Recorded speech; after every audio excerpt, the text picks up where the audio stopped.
Hello, this is Dr. Muhammad, and this is Design of Steel Structures according to AISC course. And I'm going to talk about beams, part 3 for today. And the main contents for today's lecture is going to be about three main things, or we can say two main things and then application. The first one is CB.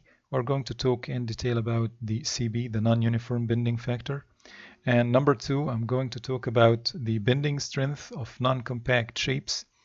And after that, we are going to take some examples to highlight what we have given or explained. Okay. Now, let's go and understand more about the CB, which is the non-uniform bending factor. So if you recall, last time I was mentioning about, or in the previous video, I said that we have like two cases. If one case that we have a uniform bending, and other case where the beam that we have like gradient bending or non-uniform bending. Okay, and we said that we have different values for CB for each case. We have different values of CB for each case. And we mentioned about this issue, and we said that whenever that we have the uniform bending moment, we are going to have CB to equal to 1, and if it's non-uniform, we're going to have it more than 1. It's going to be 1.3, for example. Today we are going to talk about this in detail, and we are going to understand why this happens. Okay, now let's go to the definition of the CB. Let's go to the definition of the CB and say that, as we have said before, that if the moment within the unbraced length LB, I'm talking about LB here, which means that if we have the compression flanges here, then the distance between the bracing points of the compression flange is going to be LB. Okay.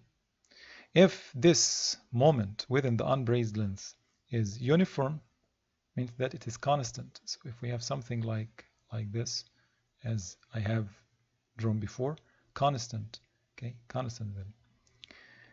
There is no moment gradient, means that there is no moment gradient. I mean that there is no change in moment across the element, okay. And CB in this case is going to be 1. So in this case, it is going to be 1. CB equals to 1 in this case. Okay, CB is going to be 1. Okay, and we mentioned about that if there is a moment gradient where that the moment is going to be changing along the beam, then we are going to find that this value, the value of the CB, is going to be changed. And it needs to be calculated here. So we have CB here, as you can see.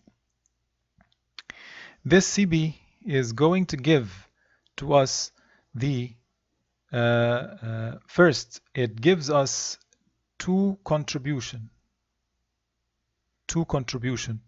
contributions. Okay, the first one is the contribution from the value of the moment. We call it the magnitude of the moment, which is, you can see it in the first fraction here, and I'm going to explain every term in this fraction. Okay, and the second term is Rm, which is going to give us the contribution of the type of the curvature that is going to be experienced by the system or by this element, okay, which is Rm, and we have two cases here. Okay, so let's go first for the CB and understand what this CB is all about. First of all, we are we are going to find that if the element is going to experience a kind of uniform moment, found that every part or every section along the beam is going to experience the same value of the moment, right? So in this case, this would contribute to the resistance or the nominal strength of the structure or the element itself. Okay, and it is going to be related to the values across the member itself. So if we have non-uniform moment like this, we need to know what is the value here, which is quarter length and at middle of the span and 3/4 of the span. So we need to know what are the values here. And this is actually what is given by MA, MB, and MC. So we are going to find that the first part of the CB equation is related to the value or magnitude. It is going to be related to the value of moment magnitude, which is M maximum, MA, and MB, and MC. It is as if it detects the value and the amount of the moment along the beam. And take care that M maximum, it is going to be absolute, and all the moments are going to be substituted in an absolute value. So we are not going to use the value or the sign here. It doesn't matter whether it is maximum or moment. It is positive or negative, I mean. But it is related to whether that this bending moment, okay, how much the values that we are talking about at, as I said, the quarter, okay, MA, and this is MB, and this is here MC, okay. And M maximum, it is the absolute value of the maximum moment within the unbraced length, including the endpoints. This means that if we're talking about singly supported, then M maximum is going to be in the middle. And if we are going to talk about something that the bending moment is going to be changed, like continuous beam, then if we're talking about beam here, then the maximum moment is going to be here. If not, if we have, for example, if we're talking about like element that is something like this, and we have M1 here and M2 here, and we have M1 larger, or M1 is considered to be the maximum moment, then we're going to use it here. This is the maximum moment. Okay, so this is why we mentioned that including end points here. End points are going to be included. Okay. Okay, so this is the first part. This is the first part. Let's go back here, which is this fraction. This fraction. Okay. Then the second part is going to be RM, which is going to deal with what we call it the curvature of bending. The curvature of bending. Sometimes we have like single curvature, okay, something like this, okay, or something like this, which is, we call it single curvature, okay.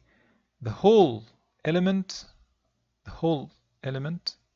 is going to bend in one direction, okay. We call this single curvature.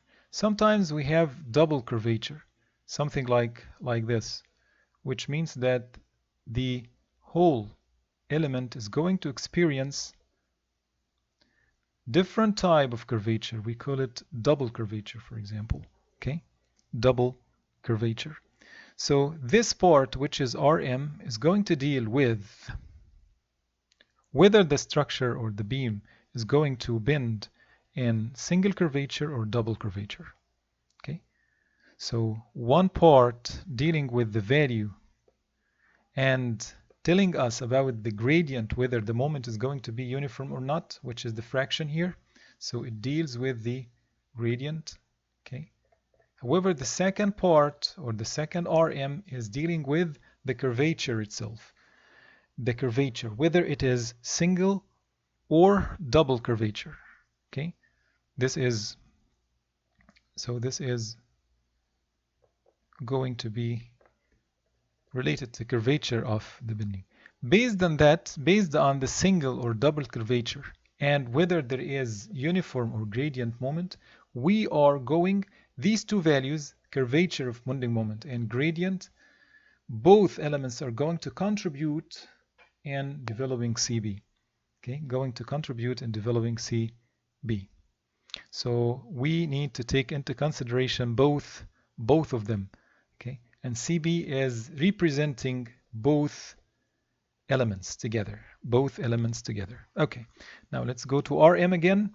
RM, as we have seen here, it equals to 1 for doubly symmetric cross sections such as wide flanges and singly symmetric shapes such as channels subject to single curvature bending. So it is going to be 1. However, it is going to be calculated by this equation for singly symmetric shapes subject to reverse curvature. Okay, reverse curvature means that we are having like bending moment negative and positive within the same unbraced length. Okay, the question is, what is IYC here? IY, we know it. It is the moment of inertia around the weak axis or around Y. IYC, it is going to be the moment of inertia. This is IYC. It is the moment of inertia of the compression flange, the moment of inertia of the compression flange about y-axis. Okay, so we are talking about the compression flange here. This is what we are going to have, the compression flange. For doubly symmetric shapes, it is going to be IY over 2, because definitely whenever that we are having doubly symmetric, so IY here, this is Y, right? So commonly the cross section or the inertia of the system is going to be around Y. It is going to be due to the inertia of the flanges, not the width. So we say here it equals to IY over 2. For reverse curvature bending of singly symmetric I-shaped sections, IYC is the moment of inertia of the smaller flange. Sometimes we have like single symmetric, we have sections like this, for example, which means that the system itself is like having different cross section for the flanges. Okay, in this case we have small flange and wide flange or big flange.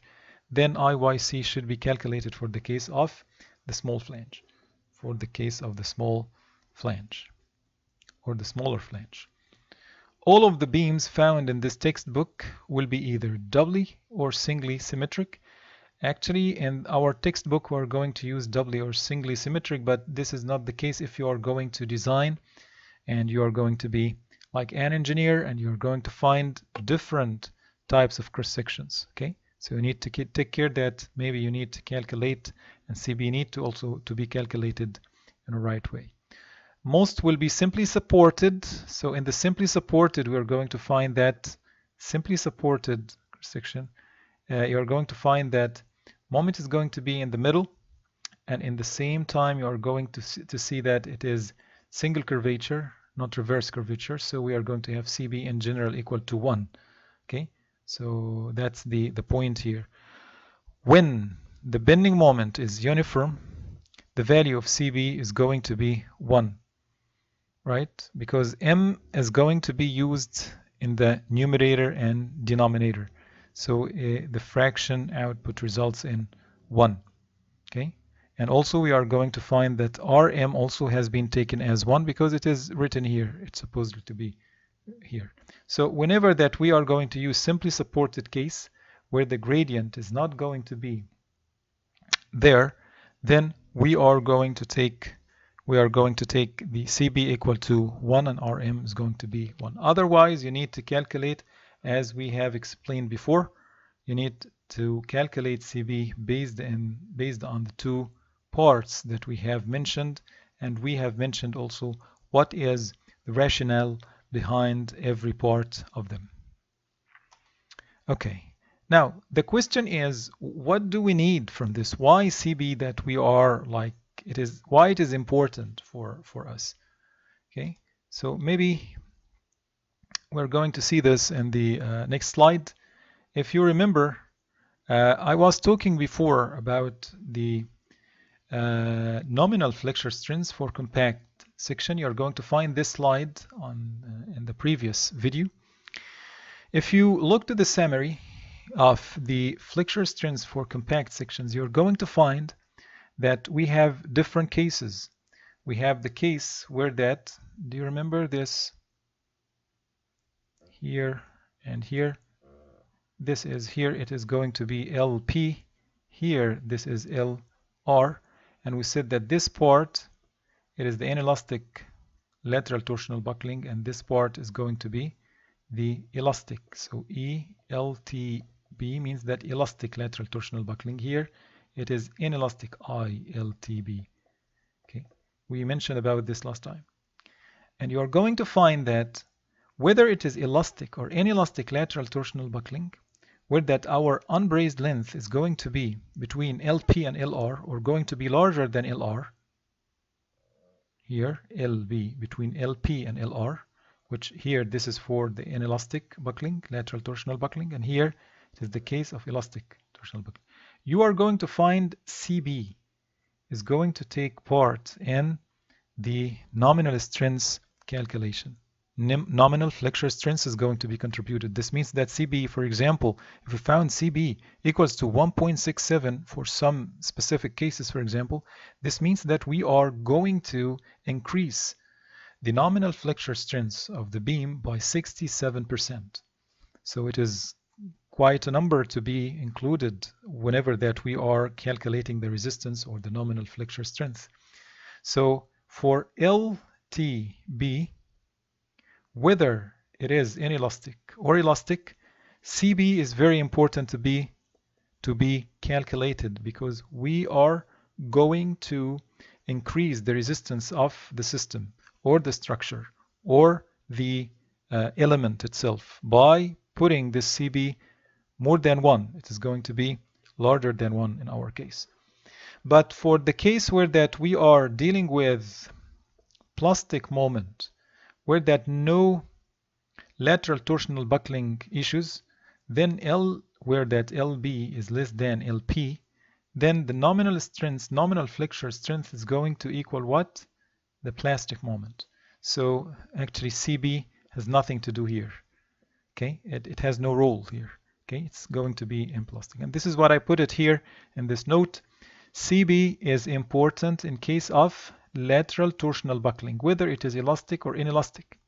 Okay, but not included in the case of LB larger, smaller than or equal to LP.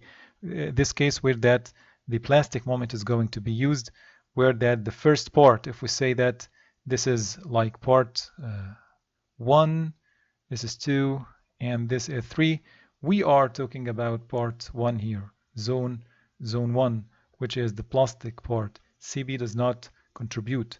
Okay, whether the system is going to have single curvature or double curvature, whether there is gradient of moment or not, it does not affect the flexural or nominal flexure strengths of the element in this case. Okay, this is only an important note I'd like to highlight for you. Okay, now let's go to another part that it is important. I think it is important to be highlighted, which is why we need to understand what is the main reason for this, especially whenever that we are talking about like uniform and non-uniform moments. We mentioned before that they are going to contribute, okay, to the nominal strength of the section. So what is the reason for this?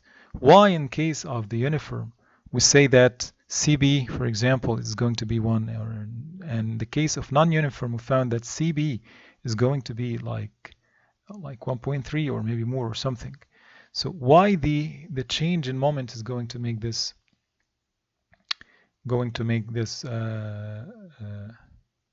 this importance for us. Okay, this is actually a part from Salmon and Jensen book, 5th edition. I just like copy and paste here, and I'm going to discuss with you and like explain and discuss together.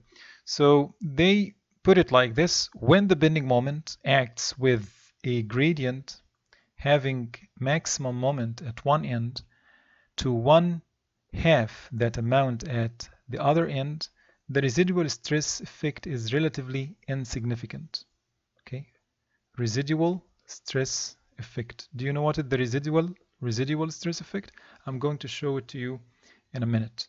Okay, but remember that this residual stress is going to have relative little significant rule.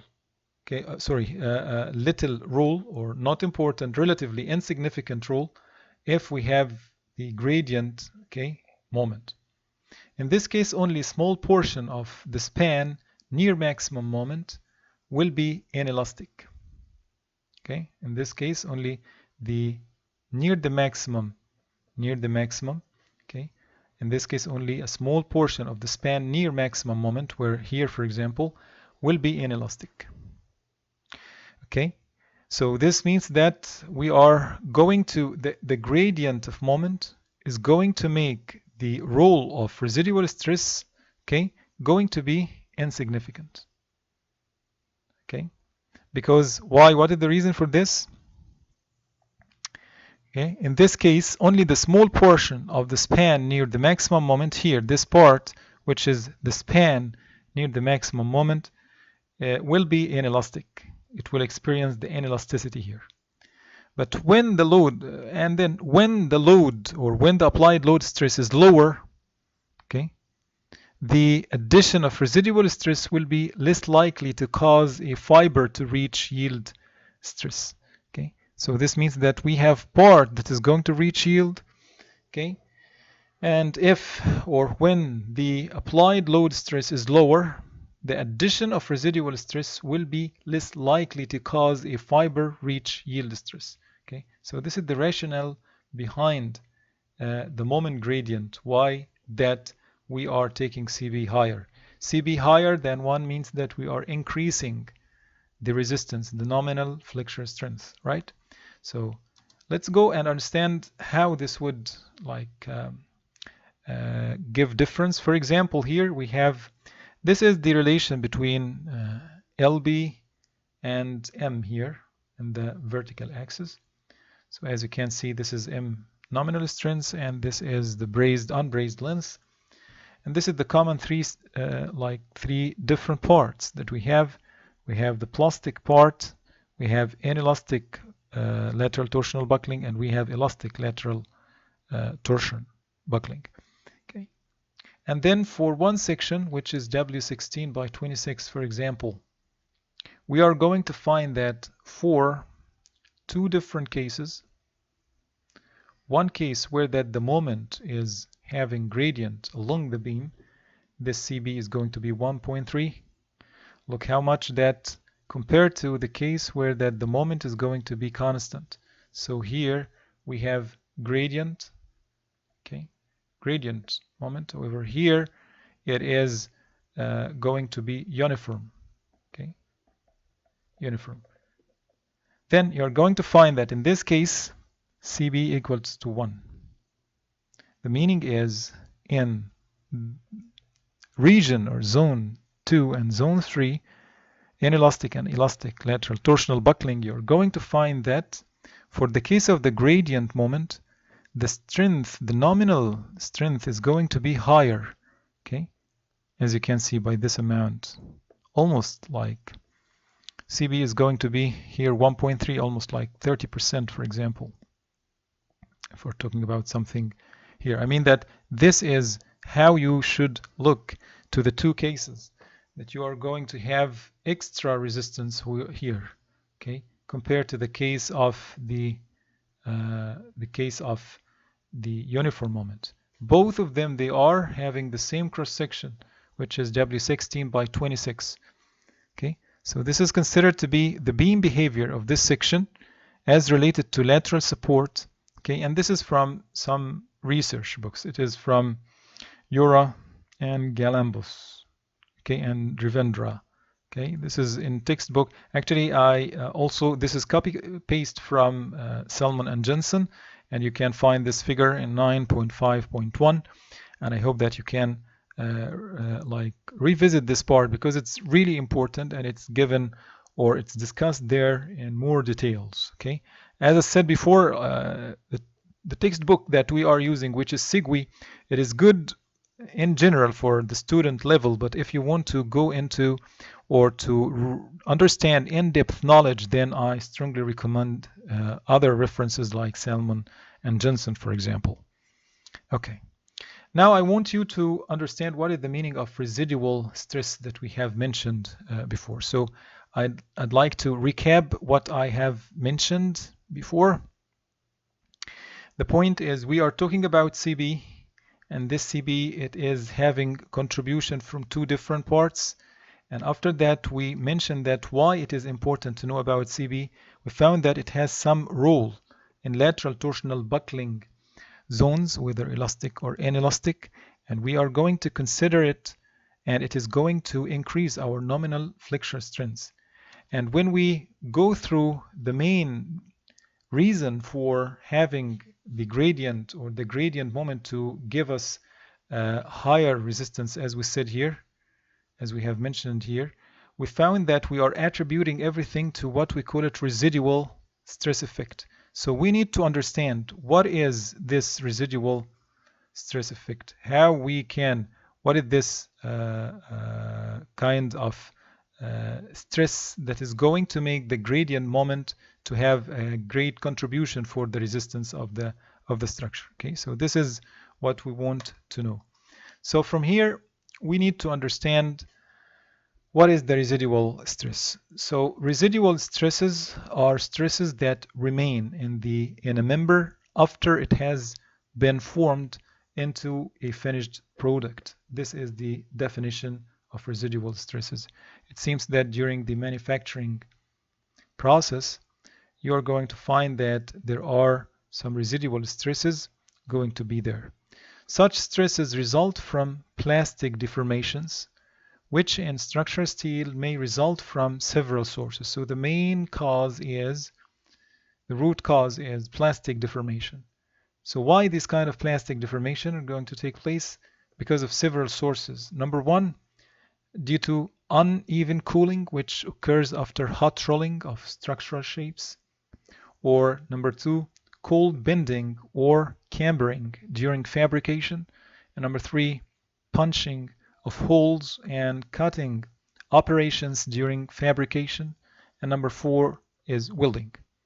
Okay, so under ordinary conditions, those residual stresses resulting from uneven cooling and welding are the most important. So the first one is the most important one. Actually, the important residual stresses due to welding are really the result of uneven cooling, which is number one and number four. They are like related to one another. If you look to this figure, and still we are taking it from Salmon and Jensen, you're going to find that this is the cross section that we have, the I shape, and you are going to find this is the maximum compressive stresses, say 12 KSI average, which is 83 megapascal, which is something significant actually if you are going to put it, if you are going to take it into consideration. Okay, to some extent, of course, it's not very big, but anyway, it is going to increase, and this effect, as we said, going to be augmented if we have the uniform moment. Okay, in this case we are going to find that in case, as I said, in the non-uniform moment, the part where that is near the maximum is going to have the inelastic or going to yield, the parts where that is going to experience yielding here. But other parts, it is less. The contribution of residual stresses here is much higher than here. Okay, so that's what we were talking about, and this is the compressive stresses due to residual stresses. Here, this is the maximum negative or compressive, and negative stresses here. Okay. Now this is the influence of residual stress and stress strain curve in general, to know how that it will affect our stress strain curve. If we have a stress strain curve, which is the average compressive strain here, and here we are going to have the average stress, which is, let's assume it is the average stress here, which is P over area gross of the cross section. So the solid line is giving us members with residual stress, which is the actual, okay, the actual stress strain curve. But the dotted line is going to give us, as you can see here, the dotted line, it gives us the ideal coupon containing no residual stress, whereas it is, as you can see here, this is F yield, and actually this F yield theoretically should be like this. Okay, so this is what we call it, the maximum residual compressive stress that is going to be added to the system. So in point 1 here, it is the start of the slope to be changing. You're going to find at point 1 the edges of the flanges. Okay, the shaded portions indicate portions indicate areas which has achieved stress F yield. So here F yield achieved already, which is at the edges of the element. And at point 2, we're going to find here, this is point 2, we're going to find that the portions at the edges of the flange are increasing, and something in the middle of the web is going to start to propagate or start to develop. And then at point 3, you're going to find that the whole shape is going to be under yield stress. Okay, so here we can find the difference between section with and without residual stresses. Okay, now we are going to talk about one example, including with the inclusion of CB for non-uniform bending factor. We're going to consider it, and we are going to look how much it is going to contribute to our results. Okay. Now let's have an example. This example is 5.5. You can find it in the textbook as well. So determine CB. Now it is clearly that we are asking or searching for CB for a uniformly loaded, simply supported wide flange with lateral support at its ends. So we are having like simply supported as you can see here and here, and we have like a distributed load, okay, uniform distributed load, and it is simply supported. Okay. Now because of symmetry, the maximum moment is at mid-span, because we know that maximum moment is going to be in the mid-span here. So this means that M maximum, okay, which is going to be needed for our CB calculation. So M maximum equal to MB, okay, because MA, if you remember that we have here MA, and here it is MB, and 3/4 it is MC, right? So MB equal to M maximum, right? So we are going to have M maximum equal to MB. So based on that, we know M maximum and MB. It is going to be WL squared over 8, where L, it is the total length of the flexural or this beam. Also, because of symmetry, the moment at the quarter point equals the moment at the 3/4 point. So MA equal to MC, right? So here, this is point A and this is point C. They are going to be the same because of symmetry. We have acts of symmetry here. So this MA equal to MC, and it equals to WL over 2 times L over 4. This is the reaction here. We're going to take the moment here. So the reaction here is going to be WL over 2 times WL over 2 times L over 4, which is the distance between the support and the point A, and this point A, minus the contribution from the uniform load, which is this part, the reaction heading up and the uniform load is heading down. So we are going to have WL over 4, which is the force here, WL over 4, times this distance, which is going to be L over 8, which is this distance here, L over 8. So after calculation, we're going to find that MA equal to MC equal to L over 32 times WL raised to the power 2. Now we have M maximum MB, we have M maximum, we have MB, we have MA and MMC. So everything is okay for calculating CB. Okay, calculating CB. Let's go and calculate CB here.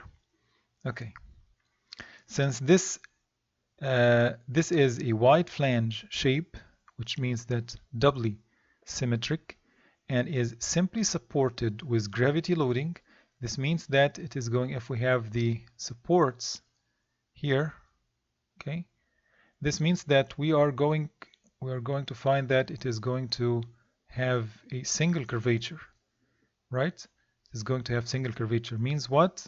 RM would equal to 1, single curvature, because it is single curvature bending. So RM is going to be 1. From AISC equation F1-1, chapter F, okay, then we're going to put CB equal to the equation that is long times RM here. But as we said, this RM equals to 1. This RM equals to 1. Okay, now after substitution here in this equation with everything, M maximum here and MA and MB and MC here and here and here, then we're going to find that our CB equal to 1.14. 1.14. What is the meaning of this? This means that for this wide flange shape, which is a doubly symmetric shape, and it is going to have single curvature bending for simply supported beam, the strength for lateral torsional buckling, whether it is elastic or inelastic, is going to be increased by 14%. That's the meaning of CB here. This means that the shape can resist 14% more compared to the uniformly moment case along the beam. If we have another case where that the beam that is going to have uniform bending moment, okay, with the same cross section, with the same everything, okay, RM is going to be 1 also, but the fraction here is going to change. So we're going to find that it is going to be 1. CB equals to 1 in this case. CB is going to equal to 1. So this is what I want you to understand, that CB can increase the nominal flexure strength by 14%. I'm going to share with you different shapes where that you are going to find that the shapes can increase, or the nominal flexure strength can reach like 60% and 70%. Okay? Okay. Look here, this is for different cases. CB for several common cases of loading and lateral support. Values of CB for other cases can be found in part 3 of the manual, Design of Flexural Members. You can find it there. Now, as we said, that the crossing here means that the compression flange is braced. So really, LB is going to be L here. The unbraced length is going to be the total length between the support. In this case, which is the case that we have, we've just solved, okay, in the previous slide, we found that CB equal to 1.14, right? Because the same condition as the example that we've been discussing. And if we have the same, the same cross section, for example, but we have another point of bracing in the middle, so LB is going to be half of the length, then we're going to find that CB is going to be increased by, or going to have 1.3. This means that 30% increase, okay, almost 30% increase.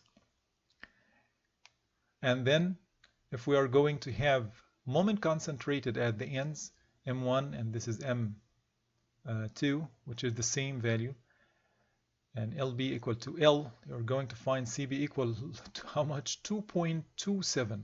Very huge here. Okay, very huge. Means that almost double, more than double. The nominal strength is going to be doubled here. Similar here for AB and CD. CB is going to be for this part, which is part AB, this part, and CD, AB and CD. CB is going to be 1.67. However, for BC, it is going to be 1 in the middle. Okay. And similar for this case, CB 1.32, concentrated load in the middle. Here, concentrated load in the middle, but we have support. It is going to be 1.67.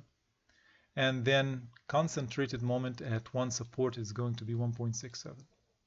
Okay, so these are the main differences.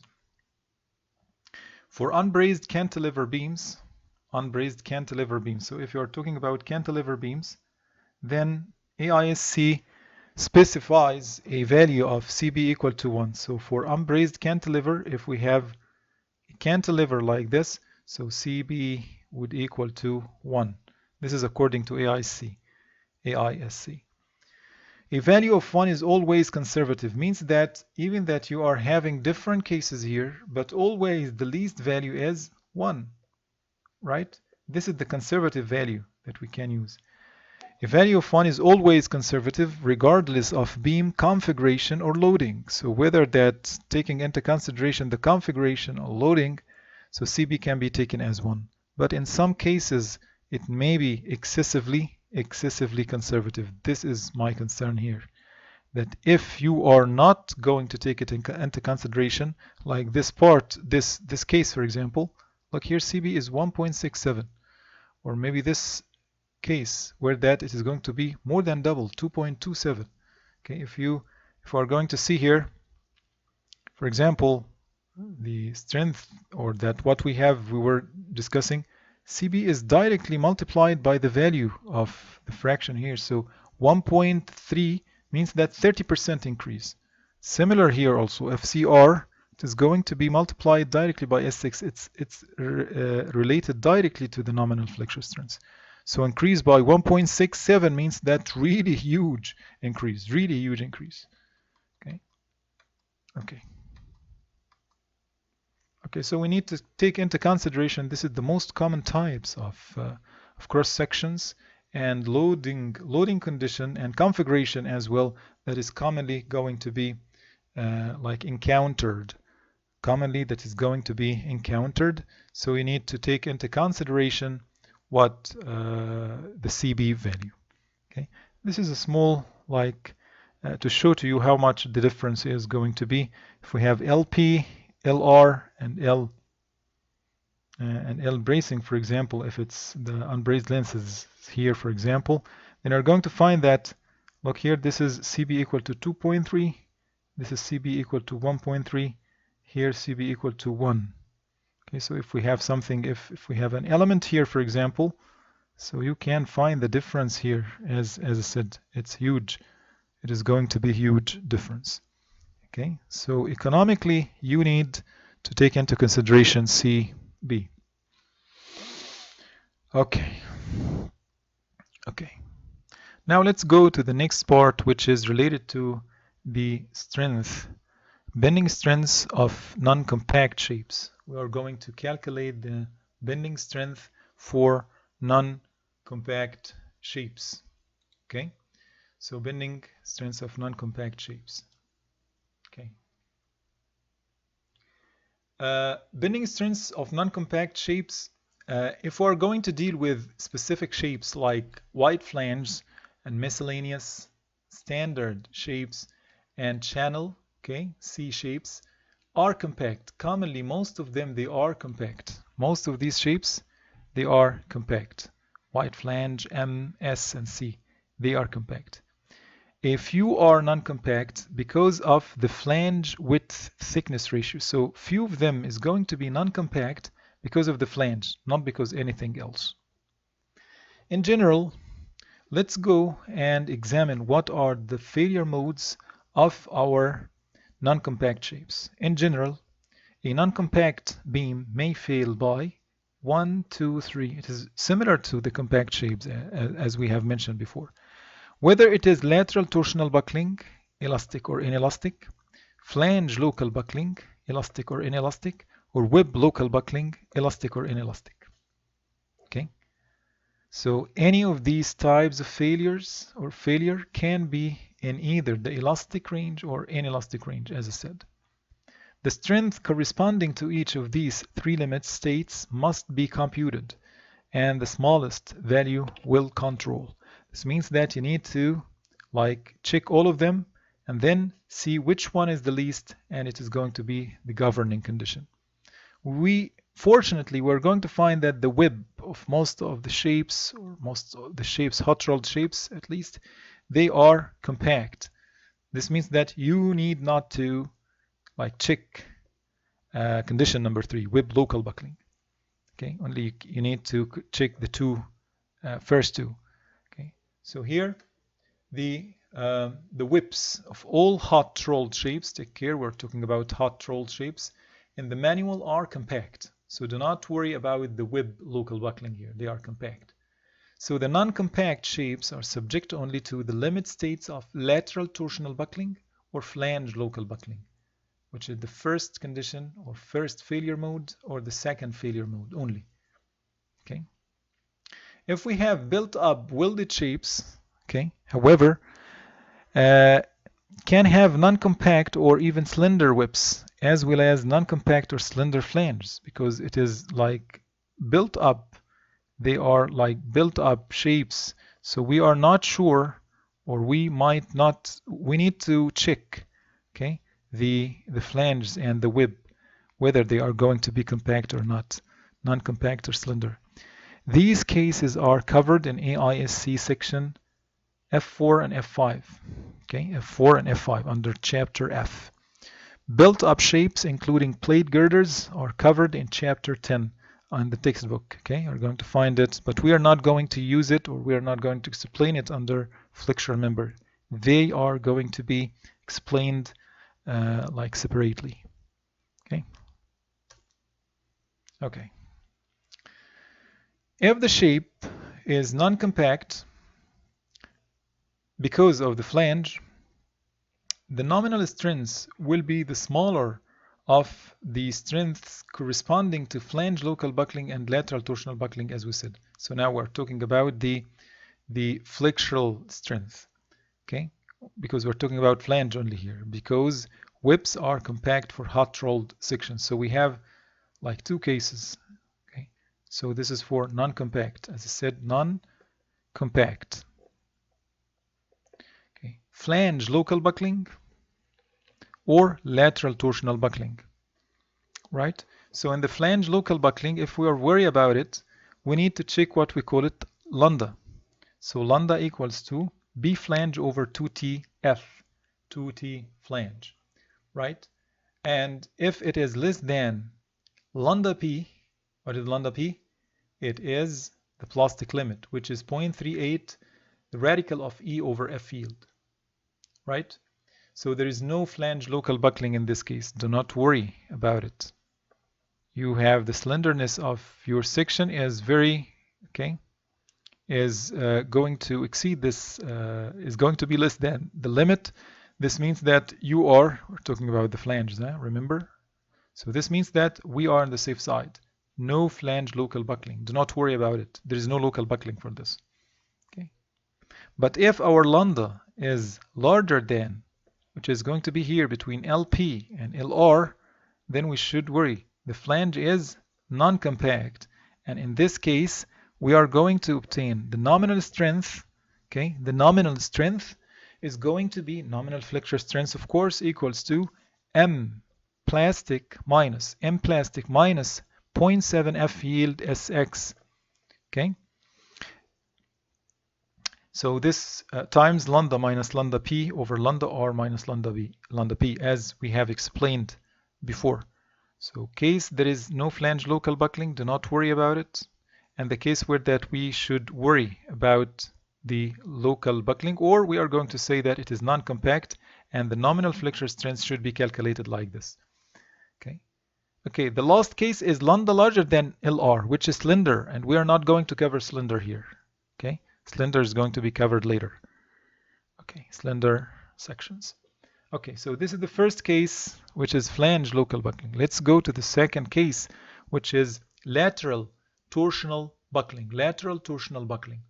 Using LP equal to 1.7 R, 1.76 RY times the radical of E over F yield.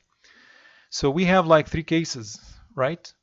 First, if LB, less than LP. So there is no lateral torsional buckling here. This means that we are in zone 1, plastic part, this part. Do you remember?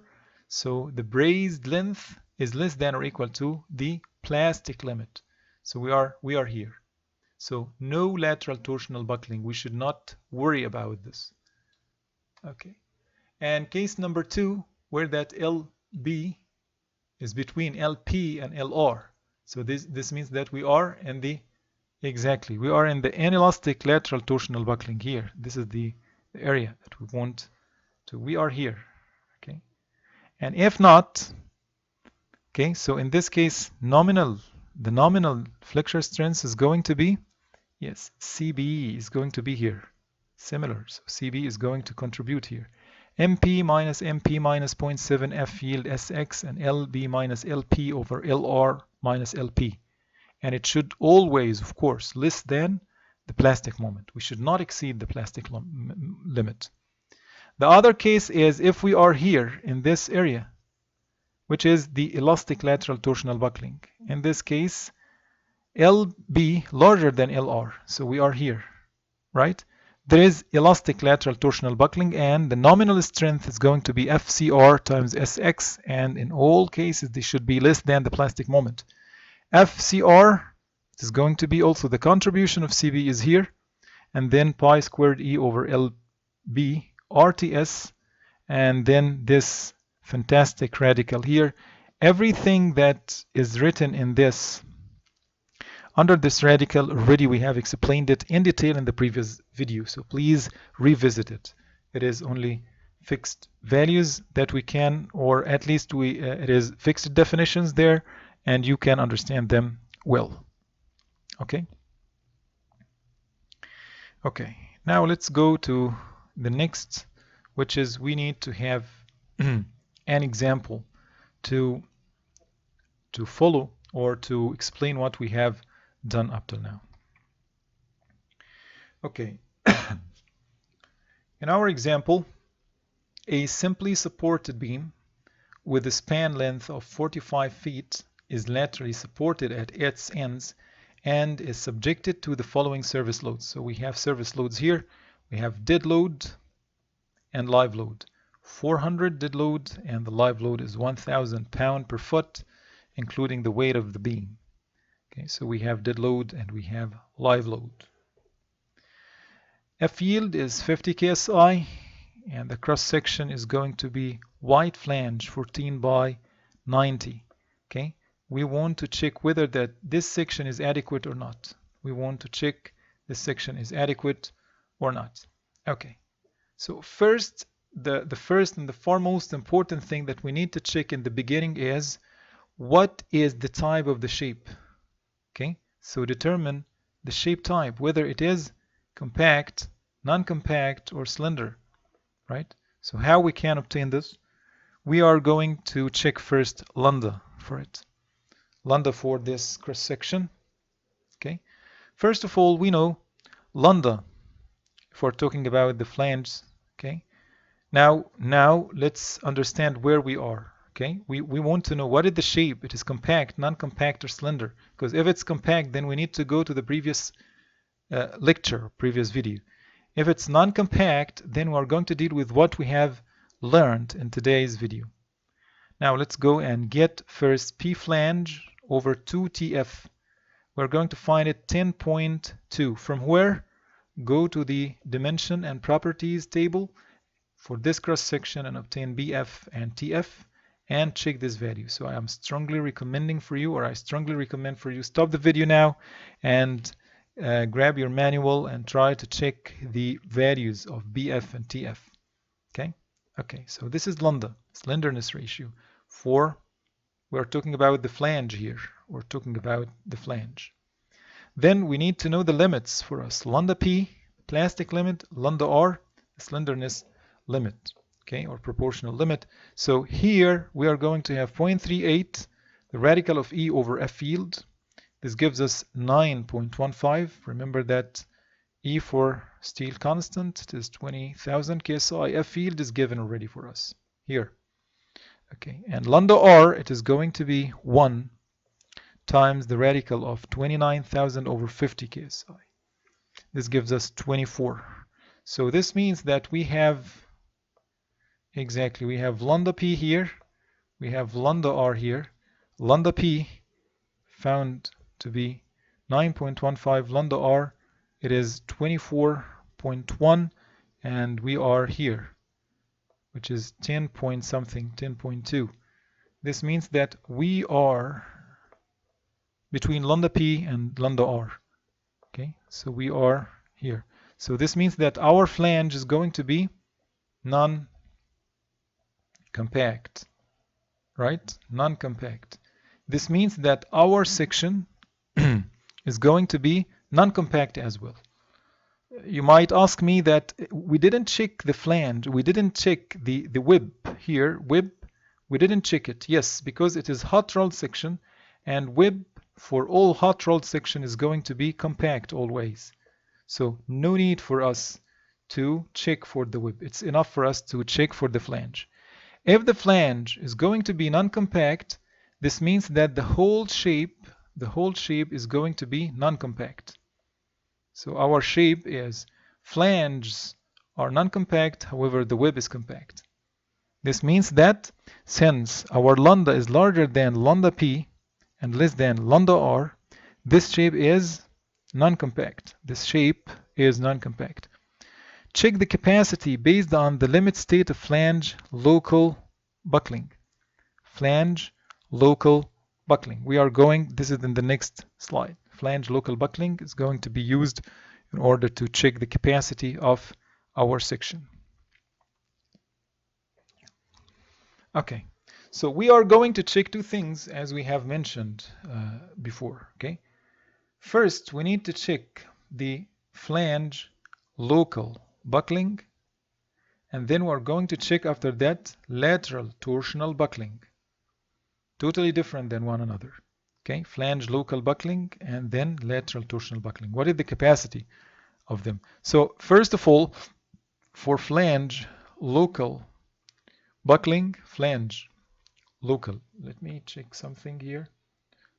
Quiet, okay, it doesn't work. So flange local buckling, it is going to give us some capacities. Okay, and then we are capacity, let's assume 50, anything for example, and here lateral torsional buckling is going to give us another capacity, which is for example 60. This means that we need to check both, and then we're going to follow the one that is giving to us the less, which is flange local buckling, for example here. This is our strategy. This is how we are going to use it. Okay? Okay, so if we go back here, we're going to check this part is flange local buckling, and from here we are going to check like lateral torsional buckling, and we're going to see what is the difference between the two. Okay, so now for the first part, we need, according to what we have said here, it is non-compact section, right? If I go back, okay, and we said that for flange local buckling, we need to check lambda.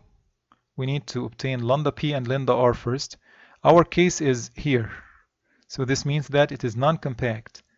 Then this means the nominal flexure strength is going to be M plastic. This means I need to calculate M plastic minus what we can see here. Lambda, lambda P, lambda R, lambda P. Already we have explained it. F field is 50 in our case. Sx, we need to check it or get it from the properties table. From properties table. Okay, so and this is actually what we are doing here. So we need to calculate M P. First, the plastic moment. This is going to be F field 50, we know it, ZX, because our cross section, as I said, okay, we're talking about X, okay, so we need to obtain ZX. From where? Go to the table, stop the video, go to your manual and check the table. You're going to find this value, 157. This is MP. Then, because we are non-compact shape, our nominal flexure strength is going to be less than M plastic. Okay, it is going to be M plastic, which is already calculated here, 700 or 7,850, minus something M plastic again, minus 0.7 F field times SX. Again, this is from the table. ZX and SX, this is from the table. Times lambda minus lambda P over lambda R minus lambda P. You can calculate this, and you are going to find that this is the value here. What is the meaning of this? This is the capacity based on flange, okay, local buckling. This means that if the stresses or the nominal flexure strength of this section is going to resist this amount, which is 7,650 inch kips moment, after it, flange local buckling would happen. So if we have the flange here, okay, then flange local buckling is going to happen. Okay, so now this is FLB, first case.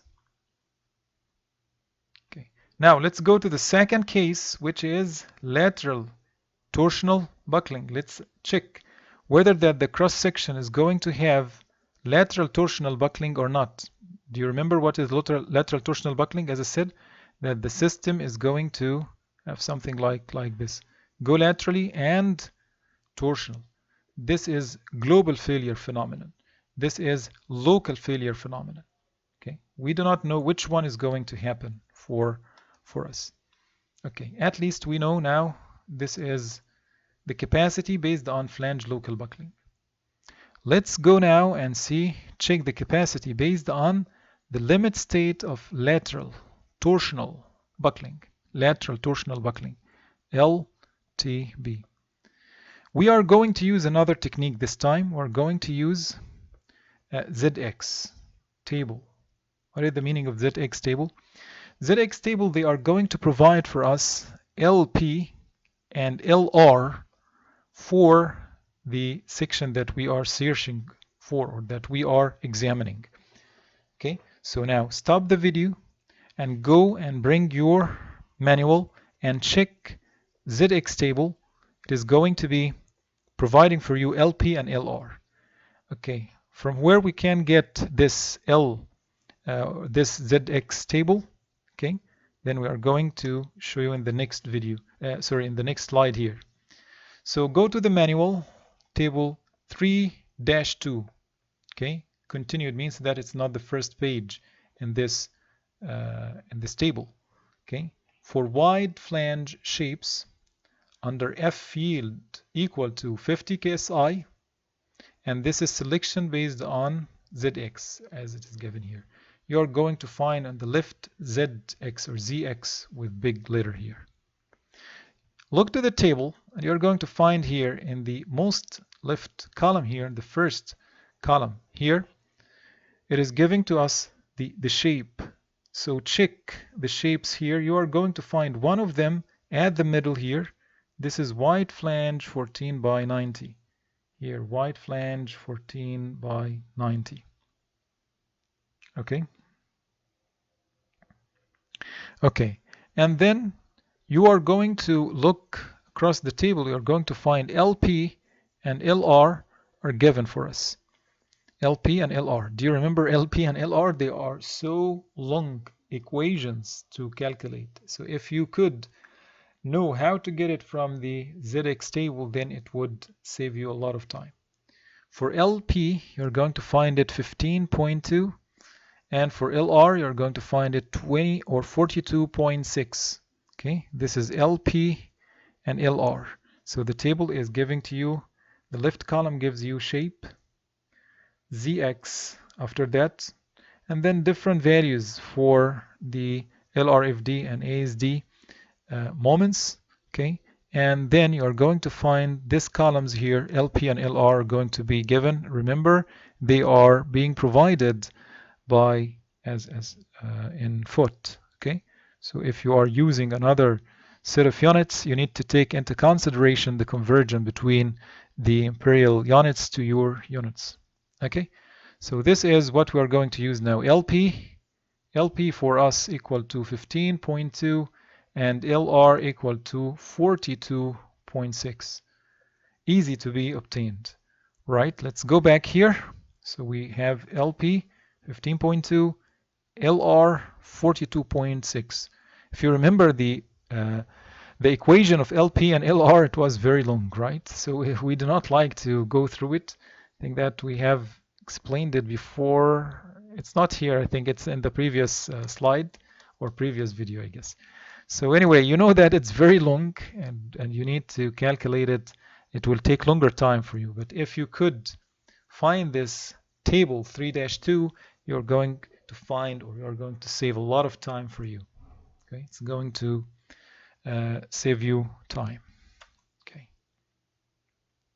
Now we have now LP and LR known for us. Our unbrazed length is 45. I think it's given from the beginning, 45 feet. Okay. Then our failure, it seems that 45 is between 15 and 42. Sorry, it's larger. Larger than LR. So if we have like LP here, we have LR here, and these are the limits, okay, for us. So here it is 15.2, here it is 42.6. Our case, we are here, right? So this is LB, the unbrazed length, which is 45. This means that we are in the inelastic, elastic part. So if we have something like this, okay, so we are here, this is LR, right? And we are here, which is LB. So we are in the elastic part, zone 3, okay, inelastic buckling. Okay. So now from part 1 of the manual, you are going to find that IY, which is the least moment of inertia, RTS 4.11, H node J CW, they are given from part 1 of the manual. Please stop the video, go to the manual, check these values now. Okay, it's important to get familiar to the manual. It is important to get familiar to the manual. Please check all of these values from your manual. For a uniformly loaded, simply supported beam with lateral support at the end, so it is lateral support here, means that we have crossing here, and another crossing here means that unbrazed length, this is LB, and it is uniformly loaded, means that we have uniform loading, okay, at the ends. This means that our CB equal to 1.4. From where I got this 1.4? It is from the figure that we have explained before. And if we go back, do you remember when I was talking about the figures? Yes, this is here. This is our case. Okay, from where I can get it from the manual? You can get it from part 3 of the manual, design of flexural members. You can find it there. Okay, so we have like simply supported, braced, take care, braced at the supports, because maybe we can have another bracing in the middle. So CB is going to be totally different than CB here. Okay, so our case is CB equal to 1.14, uniformly distributed load, simply supported at the ends and braced at the ends. Okay. Okay, now we have CB equal to 1.14. Okay, for doubly symmetric I shape, C equal to 1 according to AISC equation F2-4, okay, gives this value FCR. Okay, FCR. You are going to find all the values that all these values are going to be used including this C here. So we're going to find it here. CB, we have 1.14 pi squared E LB, which is 45 RTS given to us 4.11 12. It is the conversion. Take care of the conversion. Okay, if we are going to converge from foot to inch, because our final result, it is in kilopounds per square inch. So take care that our 45 feet, it is in feet, so we need to convert. Then E, and the radical, after that everything is known for us. This is C, it is 1 as we said. J, already we have obtained it. SX, H node, LB and RTS, everything is okay. Then we obtained that to be 37.2. From ASIC equation F2-3, we're going to find the nominal strength is going to equal FCR times SX. Okay, let's go back again because we are lateral torsional buckling. Do you remember? We are in lateral torsional buckling part. So we check our lambda and we found that we are in case number 3. LB larger than LR. So our nominal flexure strength is going to equal FCR times SX, and it should be less than MP, and it should be less than MP. Based on that, we have calculated FCR, and we found that after obtaining all the values inside this fantastic equation, we ended up with, yes, this is FCR, and this is what we have obtained, 37.2 KSI. Then from the equation that we have indicated before, FCR, which is 37.2 times SX from the table, okay, we can obtain this value. What is this?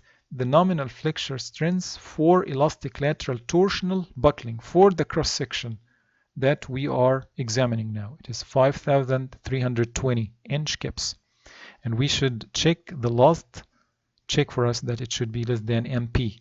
Already we have explained that before. That is MP. M plastic, it is 7,850, and our case it is 5,000 something, so definitely it is less than MP. Okay, so we are based on elastic lateral torsional buckling. As I said many times, we are here. Okay, we are here, elastic lateral torsional buckling. Okay, so now let's check for lateral torsional buckling. For lateral torsional buckling, the capacity is 5,003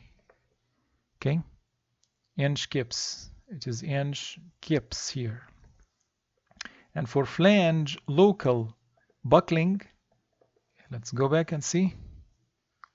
Flange local buckling, it was 650. Okay, so this means that we are having, okay, it has been like erased here. So anyway, so for flange local buckling, it is 7,660. Okay, and for the elastic lateral torsional buckling, it is 5,300 something. Here it is 7,000, here it is 5,000. So based on this, so lateral torsional buckling is controlling. This value is going to be controlled. What is the meaning of that? Lateral torsional buckling means that our cross section is going to fail first, okay, by lateral torsional buckling. It is going to like fail in this way. This means that lateral torsional buckling is going to take place before flange local buckling in our case for this cross section. Okay, and based on this, we are going to say that for LRFD, our design strength means that for LRFD, we are going to use the resistance factor to be used. So the nominal strength, which is the 500 or 5,320 inch kips, is going to be multiplied by 0.9. Okay, and we are going to obtain the value for this nominal, not nominal now, it is the design strength that we should use for comparison with the required strength based on loading. So this means that we are having almost 400 foot kips. The factored load and moments are our factored load. Remember that everything were given to us. We have dead load, we have live load, 400 and 1000, right? So we are going to calculate the values for the maximum moment coming from this required load. Commonly, as I said many times, the gravity loading, okay, gravity loading, which is 1.2 dead plus 1.6 live, is going to control as long as we do not have wind or we do not have seismic. Okay, so 1.2 times 0.4, which is the 400 of the dead load, plus 1.6 times 1, which is the 1000 of live load, it gives us this distributed load to almost 2 kips per foot. And M ultimate, because we are having, as we said, we are having simply supported, so the moment is going to be WL squared over 8, which is WL squared over 8. This is the required moment, which is 527. Okay, so this means that our required moment requires 527. However, the capacity based on lateral torsional buckling of our cross section, it was almost 399. Okay, so the required is larger than the capacity. This means that our system, our cross section is what? Is not enough. This section is not enough. We need to increase the cross section. Okay, so we need to increase the cross section. And this is what we have said here. Since M ultimate, the required moment, is larger than phi b mn, which is the design strength, the beam does not have adequate moment strength.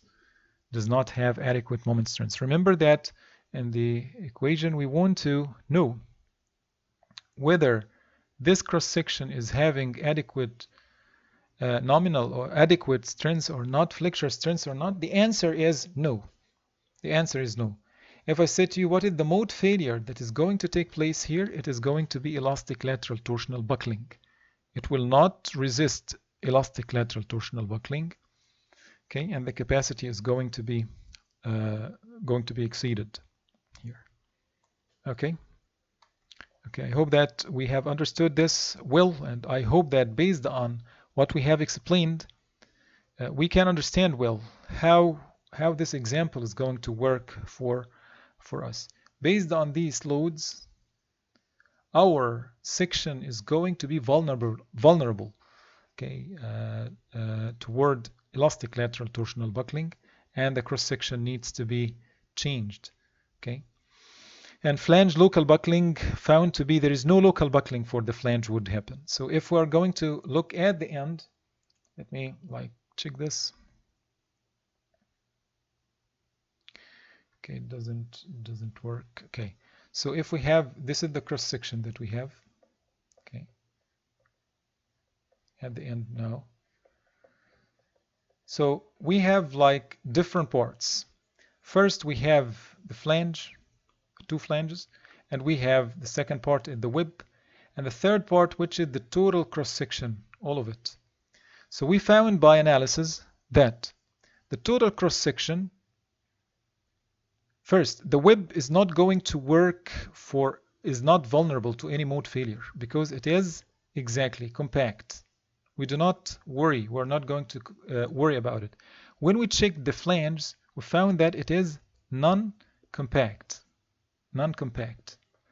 So we should be worried about it. We need to get what is Mn, what is the nominal strength for it.